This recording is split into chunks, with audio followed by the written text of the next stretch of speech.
Hello YouTube, Richard Lewis here, and as promised, I said I was going to do a special video, something a little bit different than what I usually do, and it was going to be in time for Halloween, and just a little bit about me. Obviously, yes, I'm a journalist. Yes, I'm very interested in esports and politics and all of that shit, and you'll find all sorts of that in this channel, but the thing that I'm really kind of secretly into, the thing I don't get to talk anywhere near as much about as I would like, is horror movies, and that's been a constant in my life, going way back.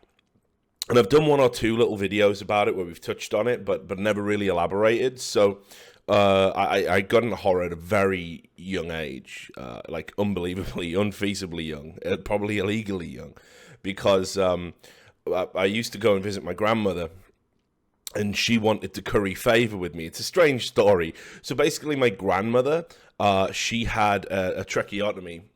She had cancer of the throat, and had a very successful operation to remove the vocal cords and the cancer by an Egyptian doctor. This is at a time when people didn't survive cancer.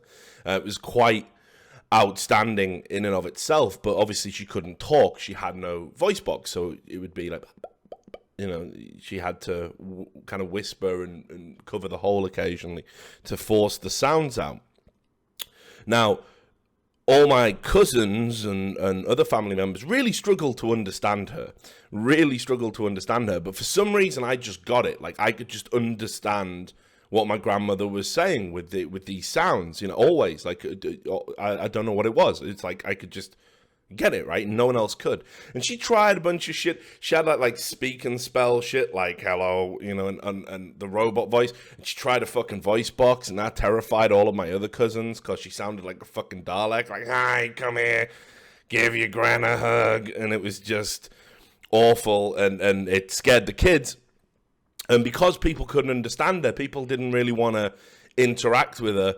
And this made me the favorite because I could understand her and I could interact with her. And we used to have this little ritual where on weekends I would go and stay at my grandmother's house. And basically, I was king of the fucking north. I was the king in the north. Like, I could do whatever the fuck I want. My mother was quite strict about certain materials I was allowed to see. I'd hear kids talking about 18 movies that had come out, kids that had seen RoboCop and shit, and I wasn't allowed to see these things, but at grandmother's house, I was. Now, we had a little, corner shop not far from where my grandmother lived. I used to get my comic books delivered there. I used to get my sweets there. And you'd walk in and these posters for video nasties. This is the 80s, you know what I'm saying? This is like vintage video nasty shit. Texas Chainsaw Massacre, boom, just up there. Driller Killer. I vividly remember seeing a poster for Driller Killer in the back of this corner shop. You had all the newspapers and sweets and family shit out front, and then you got into the back area, and it was just, mesh wire with VHS tapes on. Loads of, just lurid posters for the latest, horror movies and banned films and stuff. And because I was very dear to my grandmother, because of this special relationship, she would let me fucking watch this shit. And I remember, I'd pick out these films. There's just no way they were suitable. I watched the original Evil Dead when I was about like 8 or 9 or something retarded like that. Like, it was unbelievable. My grandmother fucking totally was okay with this. So, every weekend I would just get to do two things I couldn't do at home, and that was watch videos that she would rent out for me, and she wouldn't watch them with me. There was no parental or adult vetting here. It was just put them on, and she'd go to bed early and have a nap or whatever, and I'd watch these fucking horror films alone in her bungalow.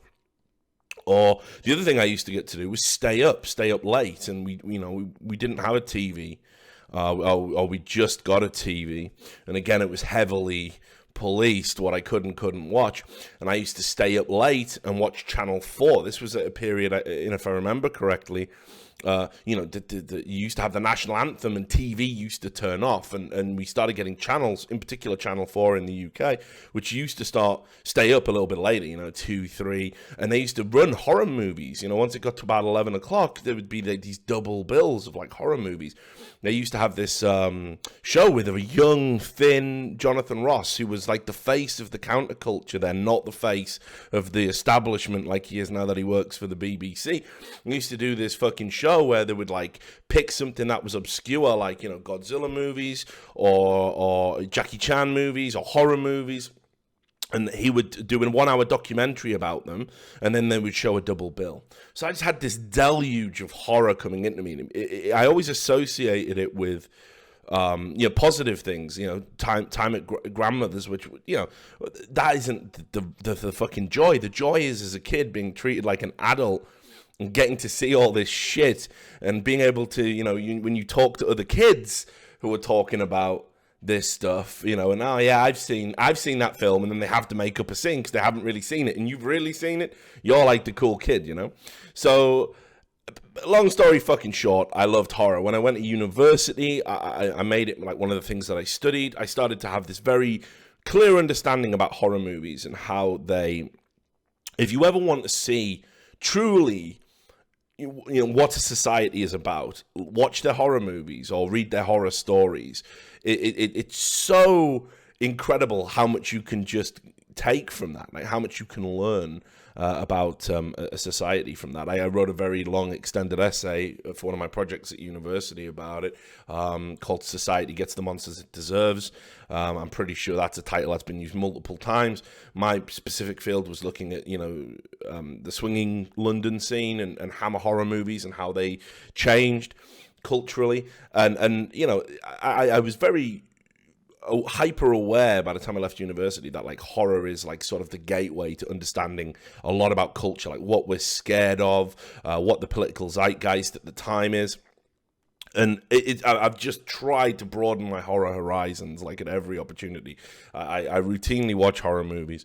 I order obscure horror movies from around the world. I just love to fucking watch horror. Like I always wanted to do something cool at a Fright Fest, and it's something I talk about loads. It's just there isn't enough hours in the day with the fucking other content that I do and working on TV and stuff. But horror is my true love. Like, seriously, it's the thing that I could talk about for fucking hours. I love meeting horror aficionados. I've already created this insane introduction to what was meant to be a relatively short video and talking about my childhood and shit. So fucking ignore all that. Let's get to the good stuff. So what I wanted to do for this Halloween, everybody's got a list of like, ooh, the scariest movies, the best horror movies. Everybody's got that list, right? And it's always the same titles because there are some very clear masterpieces in the genre of horror. And I didn't want to just recycle the same old shit. I didn't want to just recommend films you've probably already seen or already heard of and haven't got around to watching yet or whatever. I didn't think that was going to be very good. What I wanted to do was use my knowledge of horror and maybe recommend a few films that you guys haven't seen, and perhaps you could seek them out in time for Halloween. So I'll give you the criteria of this list. This is what I tried to do, was try and balance a lot of multiple criteria to get a list that might be a bit different, a bit interesting, might actually be of some value to you guys. And that was, first, this obscurity. I wanted the films to be obscure in the sense that not a lot of people have seen them, or they've kind of faded over time. People have forgotten about them. I've cheated on one of them. It's a little bit of a hipster pick, but for the most part, I'm trying to pick films that I honestly believe not a lot of people have seen, and I could be wrong in that. This is obviously a very subjective thing. I have to kind of think, well, it was obscure to me, so is it obscure to everyone else? There probably some people who are going to watch this list who've seen all of these movies, and if you have, me and you should get together for a drink sometime, and I'm sure we'd have lots of cool shit to talk about. I also wanted to pick across multiple subgenres of horror. I didn't want to just pick all slasher movies. I didn't want to just pick all, J-horror or zombie films or whatever it is. I tried to pick a blend. So I didn't, there's a bunch of obscure slasher films, for example, but I didn't want to pick all slasher films. You know, maybe that's something I can do on another video or something. But you know, if people are interested in that shit. But I wanted to try and give you a pick and mix. And the other thing was I wanted them to be varied in time, so it wasn't all just from one decade or whatever. You know, they're all kind of spread out. Although, you know, there's some, I think 70s and 80s is kind of more overrepresented because modern horror is just not that great in my opinion.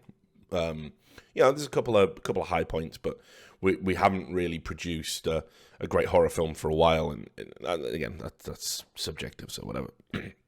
And also, I just want to say, on this list, they're all solid movies, but nothing here is meant to be a masterpiece. Like I said, it's not that list. A lot of people were messaging me, and I was like, hey, I'm going to put together like 5 obscure horror films as a Halloween special. People going, oh, yeah, you get Halloween on that. Like, dudes, we all know fucking Halloween is like one of the quintessential slasher films. It would be pointless for me to come out and endorse it. It's like, say, going up to someone and like, oh, have you ever tried a sandwich? Yeah, obviously you've tried a fucking sandwich. It's a sandwich. You know what I mean? It's like everybody who's ever lived has had, you know, bread with things put inside it. So I didn't want to do that. But these are all solid movies. These were all like really, really, you know, not excellent films. They're films with flaws. They're films that perhaps are obscure for a reason. But I think they're all solid. I think they stand up on their own merit. I think you could watch these films in isolation without any, you know, cajoling by me, and you would find something to appreciate. Right, so let's start with The Burning. The Burning, it's a great name, isn't it? The Burning. It's not a film about gonorrhea. The Burning, it's got a bunch of tropes in it that, you know, made it into other films or were already horror staples. So you tell me if any of this sounds familiar. You got a drunk caretaker. He's at a summer camp. He gets accidentally horrifically burned in a prank gone wrong. It's just a prank, bro. It's just a prank. And then after being treated, he leaves hospital and decides he's going to get some payback, you know, on the people who did it and those pesky kids. So obviously you've got overtones of Friday the 13th in there. You know, Freddy Krueger got burnt, obviously, for being a pedophile.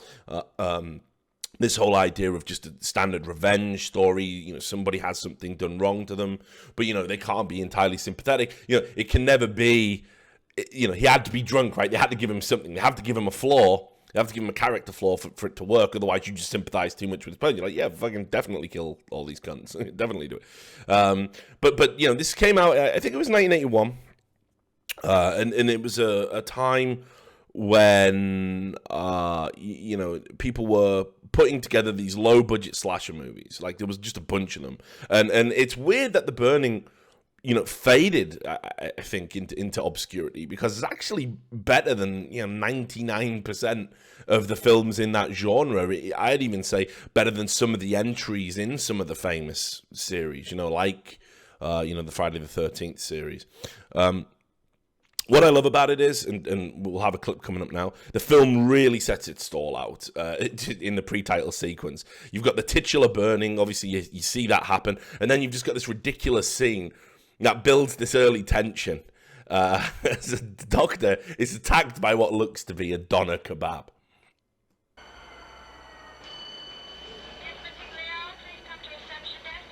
So how long you been working here? I've started working Sunday. Oh, yeah, you like your job? Yeah, it's fine, great. When you seen what I seen, you soon change your mind. Hey, listen, after 2 months of working here, you're gonna feel like an old man. Guys like you won't last 5 minutes. Listen, hey, listen, you got a minute? No, I want to show duty. you something down the hall.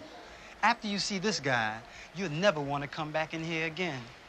Man, this guy's burned so bad, he's cooked. A fucking Big Mac. Overdone. You know what I mean? It's a miracle he's still alive. Was me, I prefer to be dead. No way I'd want to be like this freak. He's a monster, man.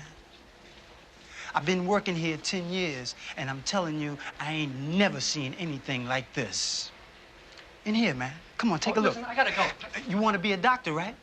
This is what you gotta see. This is where it's at.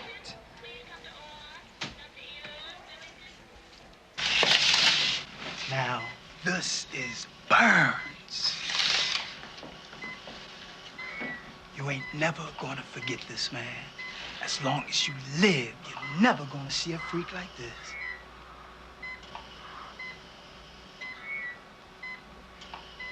Come on, man.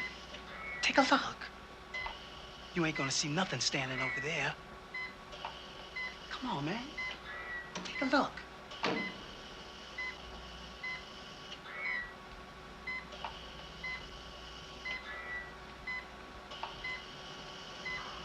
Come on.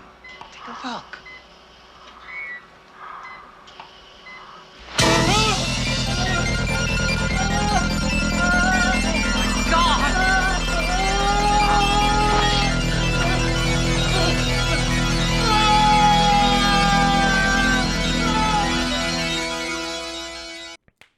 So as I said, this is made at a time when, you know, if you want to make just cheap box office for a cheap movie, you do a slasher film. It's very easy to make, these films did see returns. I mean, this one didn't have a big budget, slightly bigger than a lot of its films in the genre. But it just does some stuff that's just so much better than films that went on to acquire more fame and cult status. So for start, the special effects in this movie are fucking baller. And it's no surprise because they got Tom Savini, the legend. He did them. I think he turned down a much bigger film to come and do this one because, he just liked some of the scenes. And if you've ever followed Tom Savini, he likes to test it. It's like, oh, how can we do this? How can this be filmable? How can we make this look real? And that's the juice for him. That's what gets him excited. And that's why he's made some of the most memorable, horrible scenes in horror movies down the years. And some of the kills in the film are just brilliant. Like, just absolutely off the fucking chain brilliant. So this scene here is unreal. It's one of my favorite in the movie. I'm kind of spoiling it a little bit, but this will hook you in. You will definitely want to watch this film, right? The killer jumps out of a canoe. He's racist, of course. He kills like just 5 kids all at once. It just fucking bodies them. It's absolutely ridiculous. Come on! Come on, Fish! Oh, yeah! Come on, Fish! It's straight! Come on!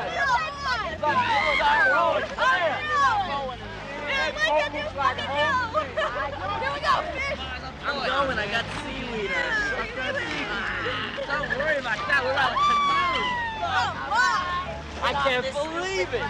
Eddie! Get ready to grab it, man. I'm going on board. Come on. Everyone out rowing. Let's go. Here we go. Come on. Hard. Farmer, you can do harder than that. Woody, get ready to grab it, man. We're going to go on. So you got to get ready to hold on. All right.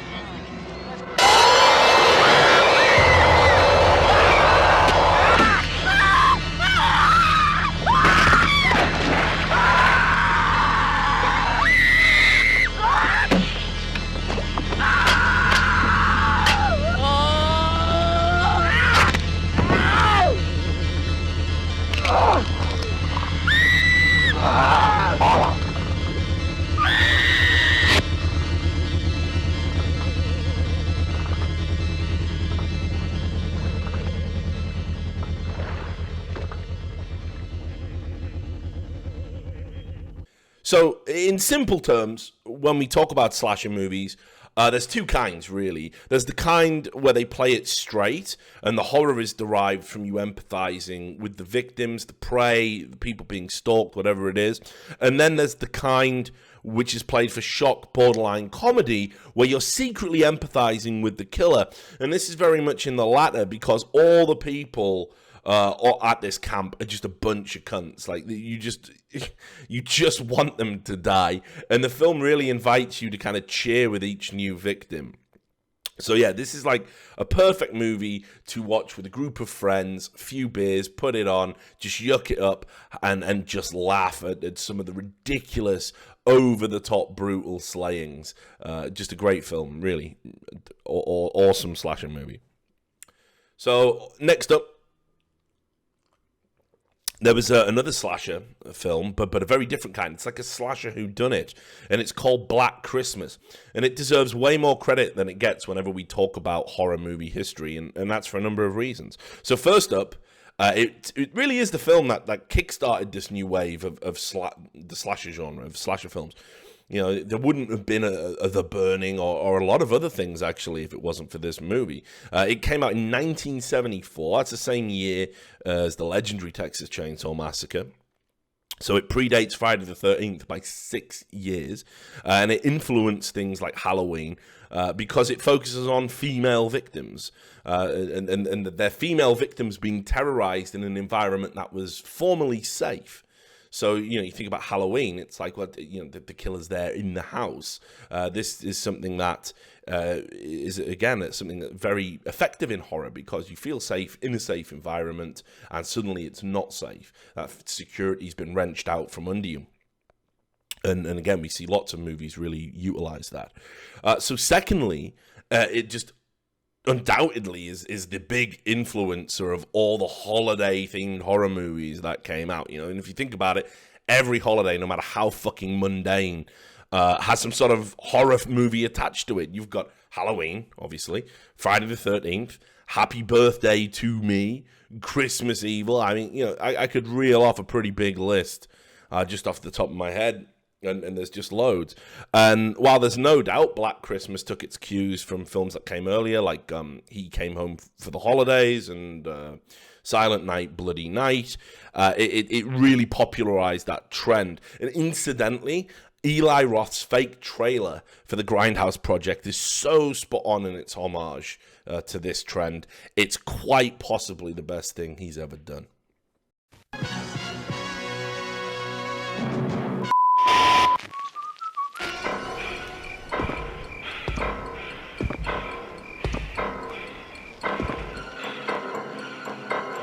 This holiday season, prepare to have the stuffing scared out of you. Thanksgiving. In the town of Plymouth, Massachusetts, the fourth Thursday in November is the most celebrated day of the year. The table is set. The festivities have begun. One uninvited guest has arrived, and this year, there will be no leftovers.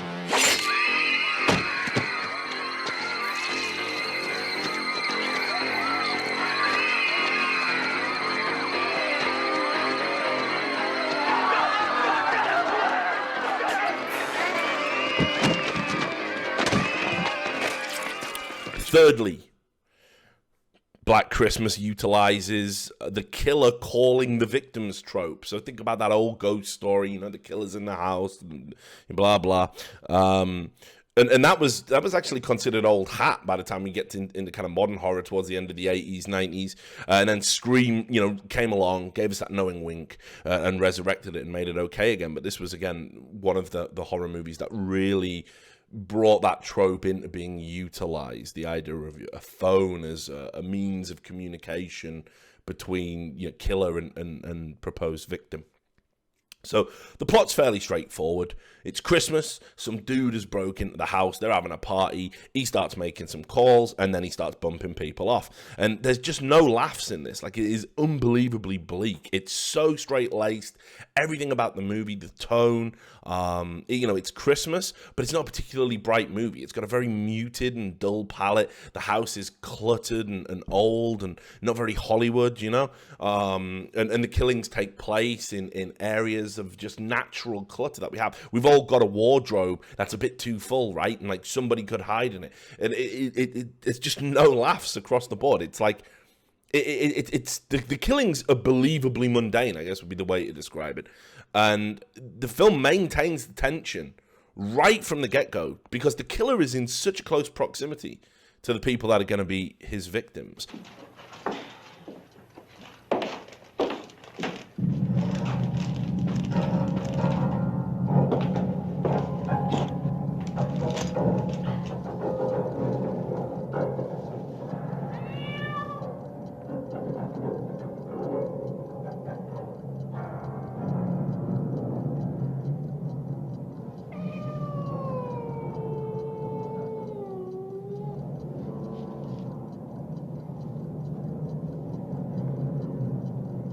Claude? Is that you, Puss? Kitty? Who is that? Who is it? Claude?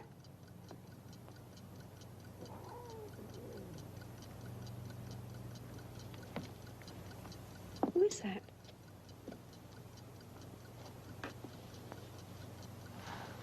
Who is it?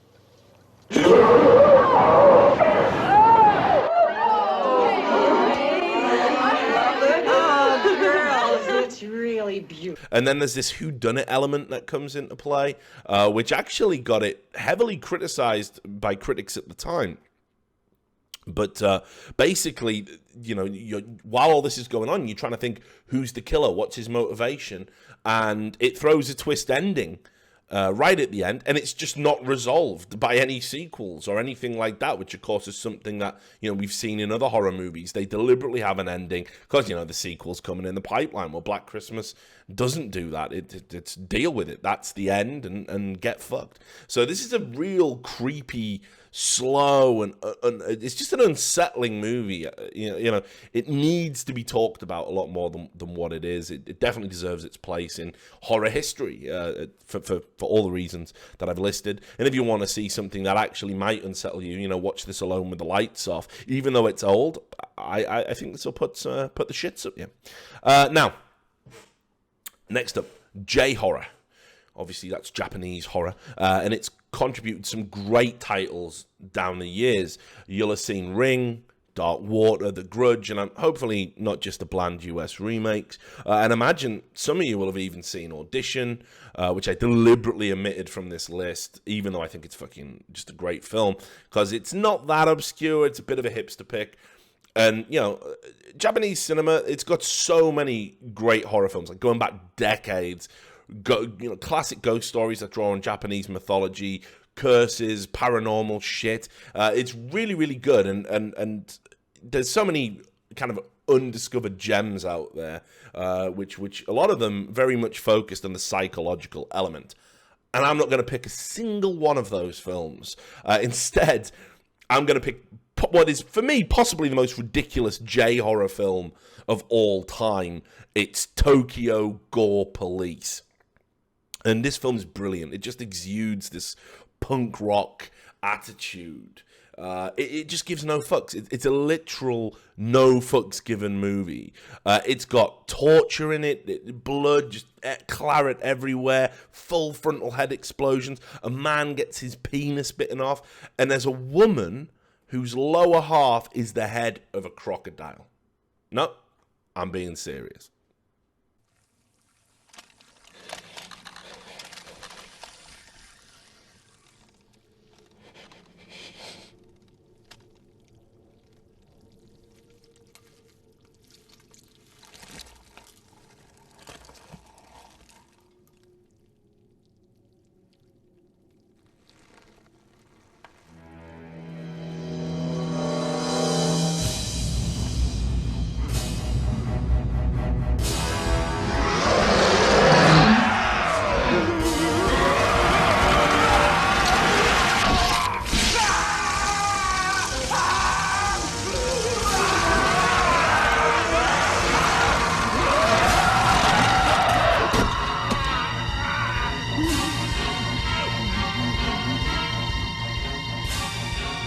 How about a kiss, kitty?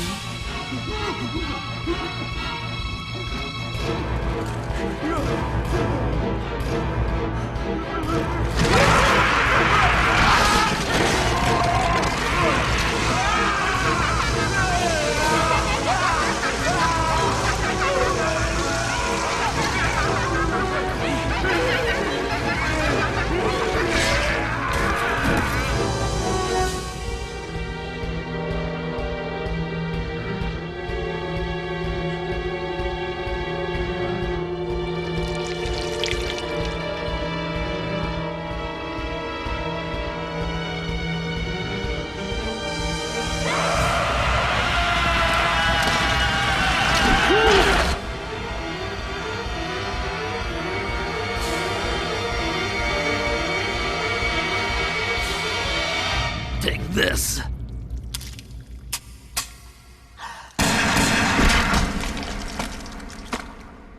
So if you want to hear about the plot, it's not really important, but it's set in a not too distant future where self-mutilation has become a very prominent fashion statement.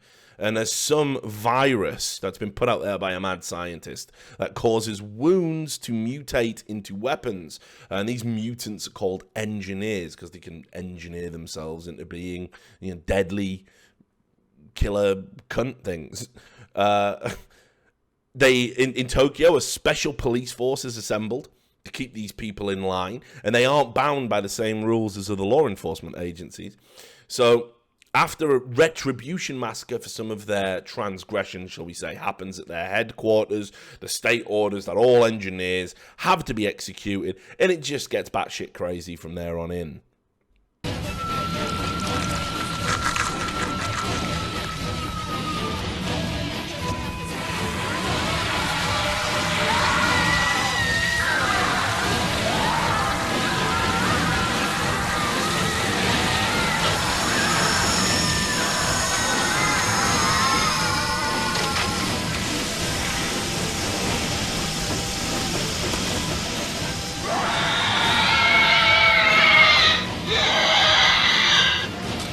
Now, I love art as a protest, and this film is basically a fuck you to censors. I mean, it's clearly what it's about.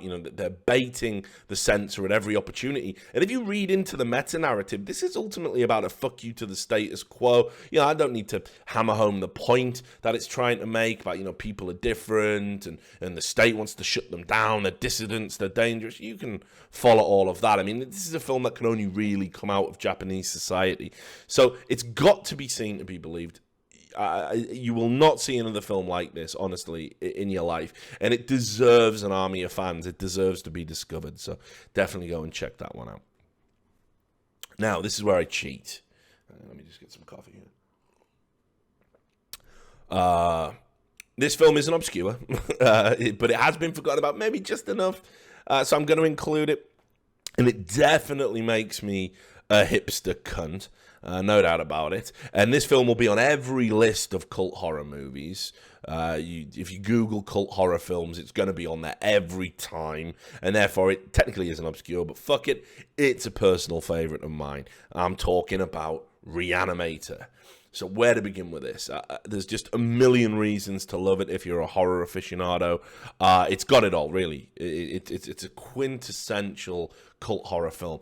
It takes an H.P. Lovecraft short story, so it's got great source material. It brings it up to date, subverts it. It's got production by the legendary Brian Yuzna. And if you see my video on Society in this channel, you can learn more about him and his ethos to filmmaking. It's driven by an amazing central performance by forgettable 80s guy Jeffrey Combs, and he's just never been better. Think Bruce Campbell and Evil Dead 2 levels of hammery. Just an amazing performance, like a career best. A likable lunatic. Like you root for him, even though everything he's doing is deplorable. It's fantastic. And the movie still looks great. It's held up the passage of time. Not a lot of films do that. It's so stylish. Everything's so stylishly done. Like, check out the opening scene and title sequence if you don't believe me.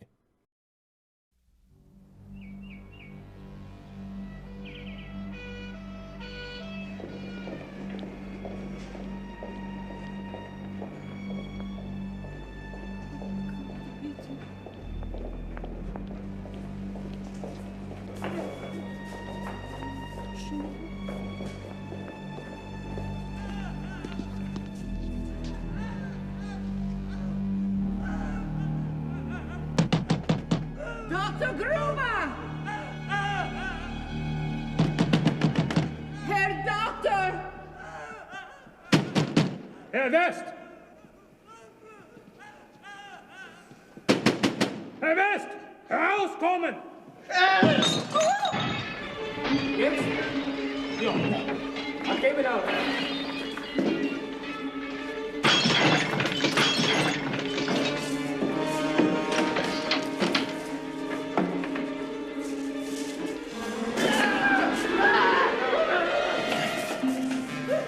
Mein Gott!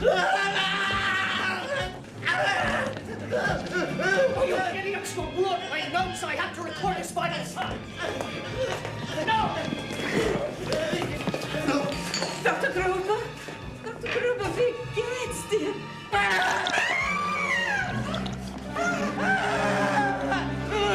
Dr. Gruber?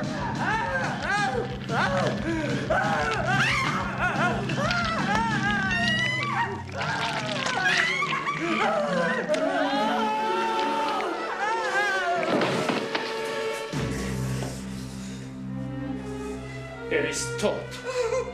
Of course he's dead. The dosage was too large. You killed him. No, I did not.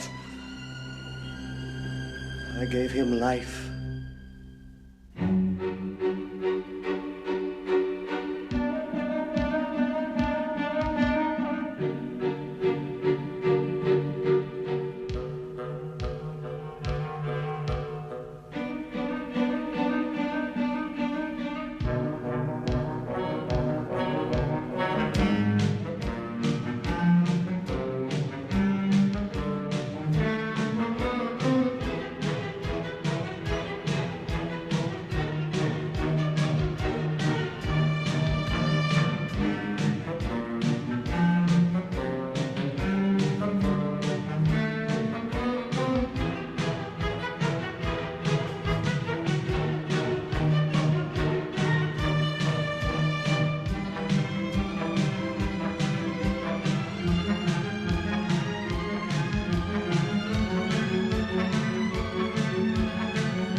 So, storyline is a twist on Frankenstein.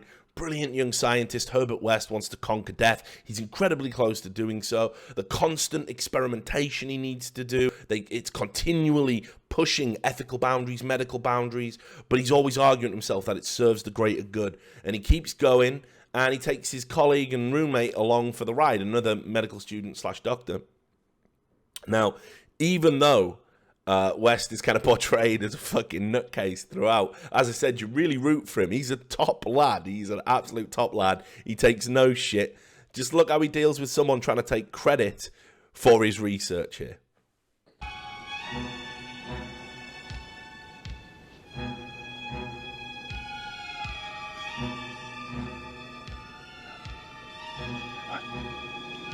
Magnificent.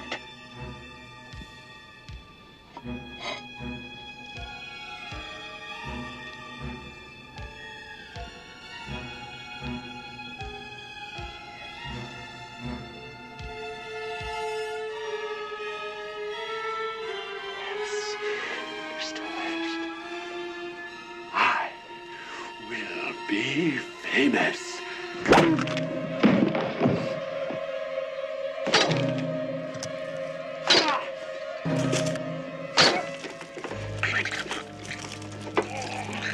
Dangerous.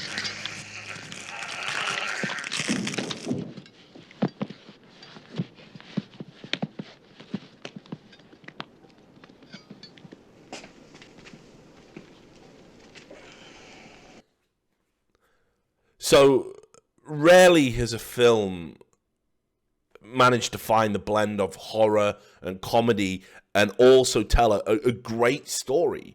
Everyone's overacting in this film, but the overacting is the perfect tone for the script. The special effects shit on all this weak CGI bullshit that gets served up these days really gives it a physicality, a texture, a grossness to it. And it all builds towards a memorable ending. You'll definitely want to seek out the sequel if you watch this film to the end. So if you're only going to watch one film on this list, please, please, please make it this one. So there you have it, 4 movies on a list, which hopefully you haven't seen, and maybe just those clips and talking about them inspires you to go out and watch them.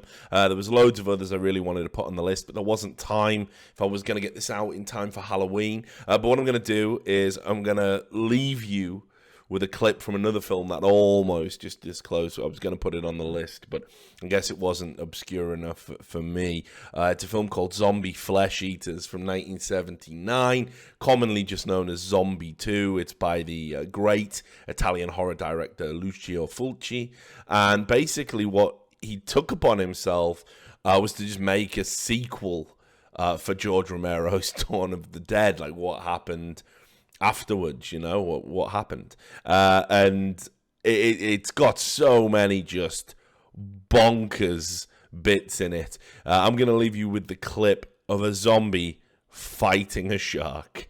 Yes. Anyway, thanks for watching the video. Have a happy Halloween. See you next time.